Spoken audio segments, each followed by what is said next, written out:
Boa tarde, novamente estamos no estudo da série psicológica de Joana de Ângeles, dando prosseguimento à temática Tormentos Psicológicos, iniciada na semana passada, que é o título do capítulo 3 da obra Triunfo Pessoal. Procuramos sempre aqui lembrar de que o objetivo maior desse estudo é o estímulo pela leitura da obra. Aqui nós iremos abordar alguns tópicos do capítulo para fazer a conclusão dele nessa tarde, mas o importante é de algum modo facilitar, estimular a leitura da série psicológica de Joana de Ângeles. Eu lembro que em nosso canal no YouTube você encontra estudo de diversas obras da série psicológica que já fizemos aqui, as apresentações. E esse estudo dessa tarde ficará disponibilizado logo mais no nosso canal no YouTube. Vamos para a nossa introdução, fazendo um breve comentário de um trecho de uma mensagem do Espírito Emmanuel. Do livro Cartas de Paulo, o Evangelho comentado por Emmanuel, a parte referente à primeira carta aos Tessalonicenses, capítulo 5, versículo 19. Separamos esse trecho. As entidades encarnadas permanecem dentro de laborioso aprendizado, para se erguerem do mundo na qualidade de espíritos gloriosos. Esta é a maior finalidade da escola humana. É necessário não asfixiarmos os germes da vida edificante. Bom, vamos aqui fazer algumas colocações para preparar o nosso estudo.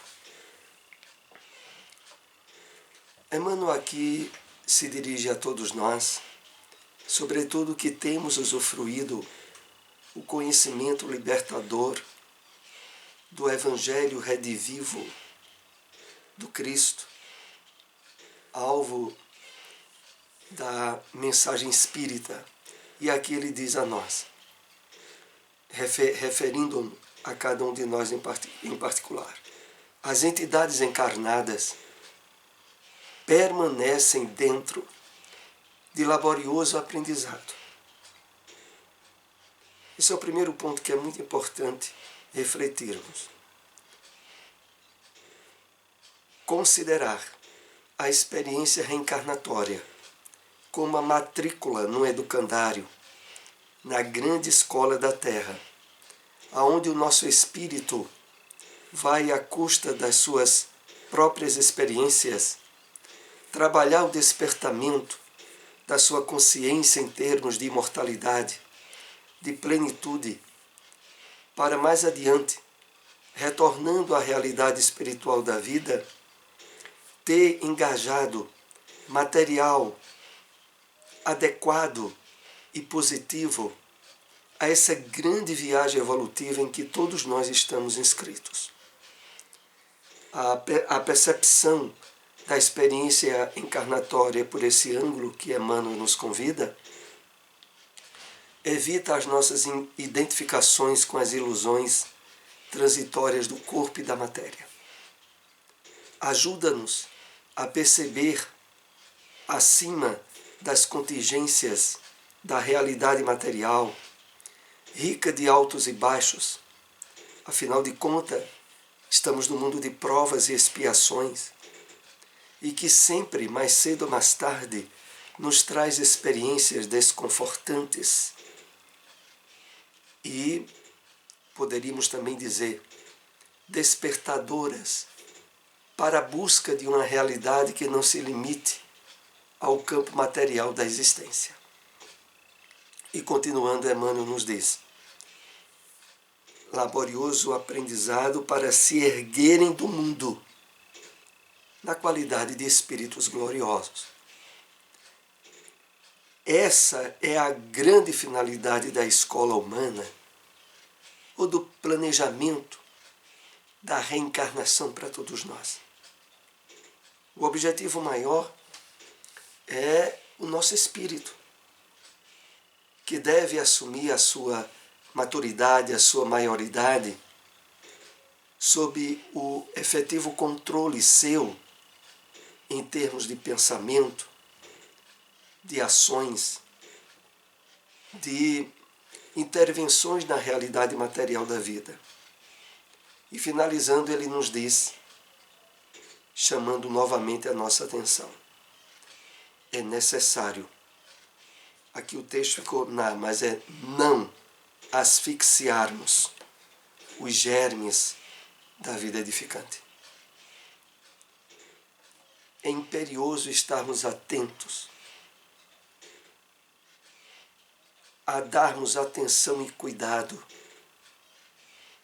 à nossa essência maior, que é a espiritual, a fim de que, como ele aqui diz, não ficarmos sufocados, ou não sufocarmos os germes da vida edificante, a vida planificadora, a vida espiritual. Sobretudo em um mundo ainda tão materializado e construído em termos das ilusões temporárias do corpo, se não estivermos suficientemente atentos, rapidamente nos perceberemos asfixiados pela quantidade de material desagregador e contrário à nossa verdadeira natureza nesse mundo que, como dissemos, é para ser visto, como Emmanuel disse, como uma grande escola. Bom, nós vamos então entrar no nosso tema tormentos psicológicos, a conclusão do tema que iniciamos na semana passada. A complexidade do seu mecanismo psicológico vem sendo a pouco e pouco penetrada, graças ao que se torna factível auxiliá-lo na solução dos conflitos que o acompanham em forma arquétipica, ancestral ou herança espiritual. Como vimos no estudo do primeiro capítulo desta obra, a respeito dos arquétipos, aonde o chamado inconsciente coletivo, trabalhado pelo psicanalista Jung, ele faz, dentro dos limites e possibilidades de seu entendimento, a averiguação das origens de todo um campo de complexidade no comportamento humano que tem por causa esse chamado inconsciente coletivo, que é todo um campo vibratório, psíquico, trabalhado por toda a humanidade ao longo dos séculos. Aqui, na continuidade de nosso tema, quando é feita a referência à complexidade do seu mecanismo psicológico, o mecanismo de cada um de nós, advém desses dois fatores.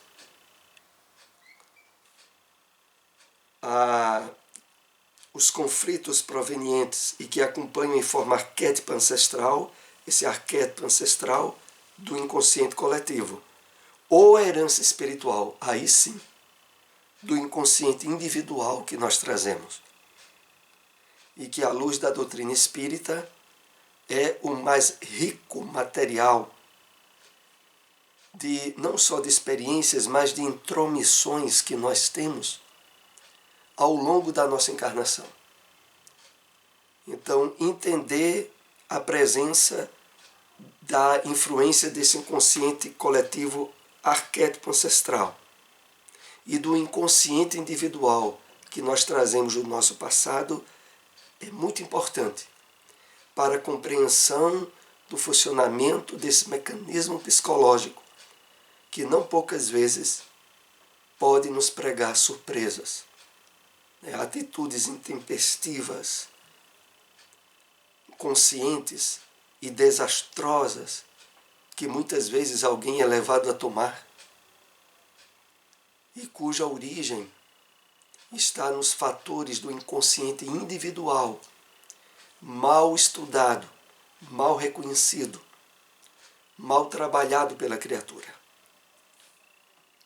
Prosseguindo.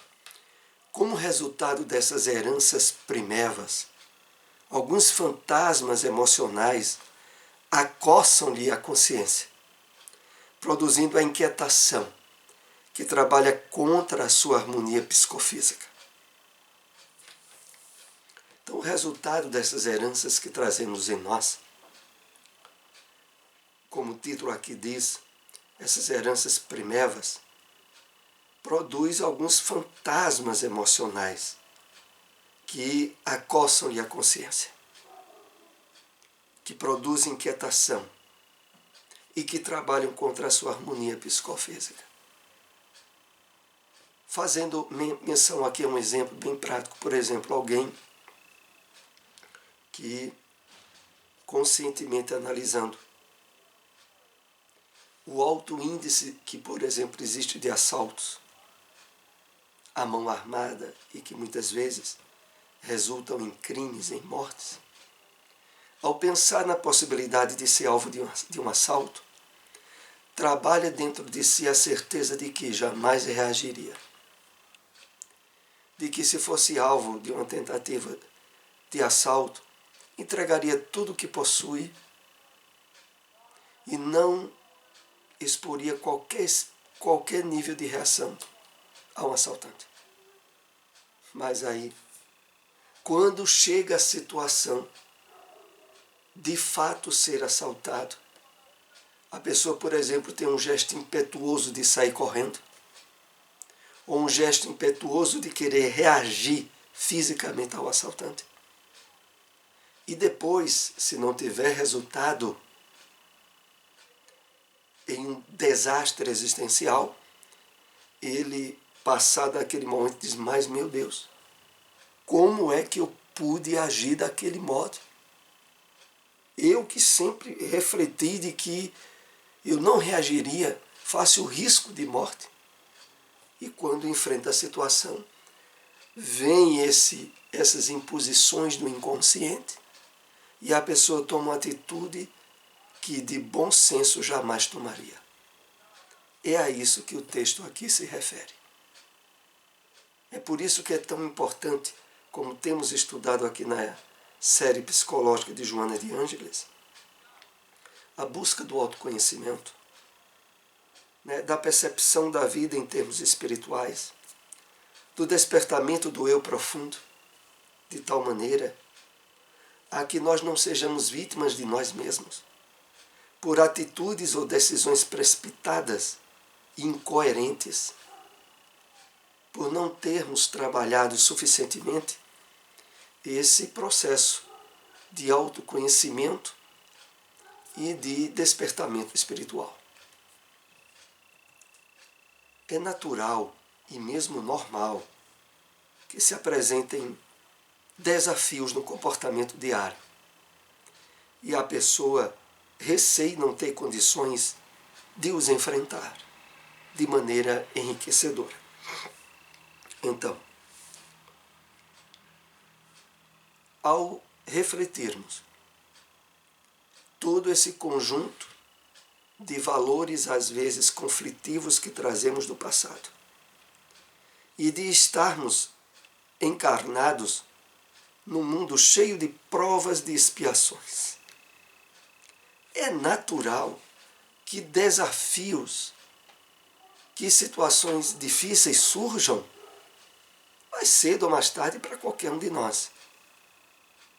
E por isso não devemos expressar ansiedade ou preocupação mais intensa em relação a isso, porque naturalmente irão surgir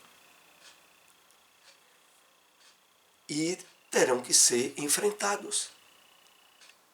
A melhor forma de nos acautelarmos de forma positiva em relação a isso é o aprofundamento espiritual, o autoconhecimento, a sintonia com o bem, com os ideais elevados, que nos possibilitam estar mais constantemente amparados por espíritos benfeitores. É isso que nós podemos e devemos fazer. A existência corporal é ensancha, é oportunidade de crescimento espiritual e de aquisição de infinitos recursos iluminativos que constituem a grande meta da existência humana, aguardando ser conseguida. Então, outra vez aqui, Joana retoma a instrução, pela sua importância, de observarmos a experiência reencarnatória como objetivo maior de crescimento espiritual e de aquisição de infinitos recursos iluminativos. Porque isso, de fato, é o grande objetivo, a grande meta da nossa existência. Trabalhar essa percepção em nós com frequência, com atenção, irá já nos ajudar muito em diminuirmos situações ou circunstâncias aonde venhamos a nos perceber vítimas de nós mesmos, pelas atitudes precipitadas ou inconscientes que poderíamos tomar. Superando os patamares inferiores do processo, vão se conquistando novos níveis de conhecimento e de sentimento. Cada passo adiante faculta mais possibilidade de serem vencidos novos enfrentamentos. Aqui, quando Joana se refere à superação dos patamares inferiores do processo, que são aqueles que dizem respeito, sobretudo, àquela fase onde a predominância dos instintos, das necessidades fisiológicas, de forma muito impositiva, dificultava o desenvolvimento de percepções, de sentimentos, de emoções mais elevadas no homem, e que agora, na grande maioria dos casos, já refletem conquistas que cada um de nós tem realizado, chegando a esse ponto, como ela diz aqui no texto, novos níveis de conhecimento e de sentimento. Cada passo adiante faculta mais possibilidades de serem vencidos os novos enfrentamentos. Ela se refere ao seguinte: as percepções, os sentimentos, as emoções vão se sublimando, vão se elevando, à medida que o espírito cresce em termos de valores e conquistas evolutivas. De tal forma que a aquisição desses níveis mais elevados nos possibilitaram cada vez mais os valores e os instrumentos para enfrentarmos dificuldades novas que venham a aparecer. Em resumo, esse conteúdo ele nos favorece em podermos procurar estarmos mais seguros, mais equilibrados e harmonizados conosco mesmo e com a vida, porque há todo um encaminhamento direcionado pelas leis divinas para o máximo aproveitamento possível por cada um de nós. A existência corporal, avaliando os recursos que possui, sem autorrecriminação, nem autopunição, passando a vivenciar experiências possíveis de serem completadas, através de cujas vitórias possa adquirir confiança e autovalorização.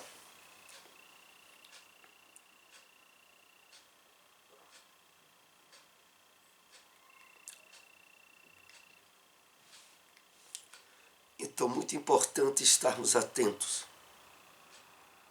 a não darmos espaços emocionais para autorrecriminação, autopunição, para sentimento de culpa.